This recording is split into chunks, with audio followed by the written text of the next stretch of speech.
The U.S. Navy's HSC Combat 25 Squadron spent hours searching for a Taiwanese fishing vessel on Monday that was lost at sea Sunday night. The U.S. Coast Guard had been in contact with a 54-foot fishing vessel as it was making its way to Guam to seek medical attention for the master, but somehow lost contact. At the same time, the National Weather Service had issued a gale warning for the waters around the Mariana Islands. In coordination with the U.S. Navy, the HSC 25 Squadron was dispatched out to sea with a 5-member crew, which includes 2 pilots, 2 rescue swimmers, and 1 medical technician. Lieutenant James Aguirre is a pilot and describes what it was like. Flying out there, your adrenaline's pumping, you're focused on the mission.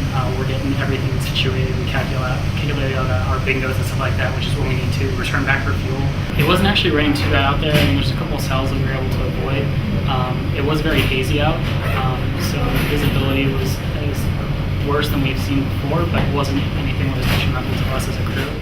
But it was rescue swimmer AWS-2 Ricky Crumley who first spotted the vessel after hours of combing through white caps in the vast rough ocean. It was around 2:30 p.m. The seas out there, they were large and the white caps all over the place. I mean, the boat, when I actually did see it, it looked almost just like a white cap. And when I spotted it, it couldn't have been, I mean, it was almost directly underneath of us. I mean, it was, I'm not going to say it was luck, because I mean, we were out there. I mean, we're methodical with our search pattern and everything.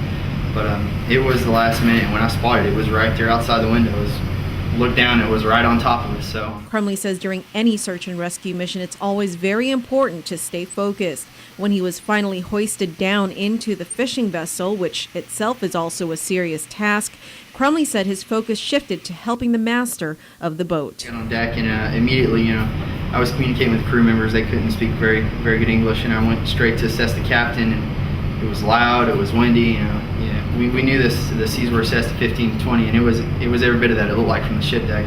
I mean, nothing, we don't train to do. It was just a very intense situation. So, immediately went to the captain, and I took about a minute or two to try to assess him, and he was exactly like you said, unresponsive, and to the extent of my training, that's all I could tell. So, from there my priority shifted just to get him off the boat as soon as possible. Once the master was hoisted up onto the helicopter, Crumley says the crew immediately began performing CPR en route to Naval Hospital in case there was still hope the captain would survive.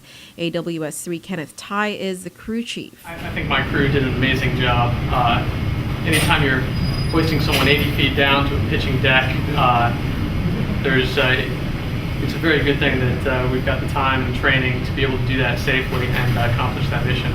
The master of the Taiwanese vessel was pronounced dead on Monday at the Naval Hospital around 5:41 p.m.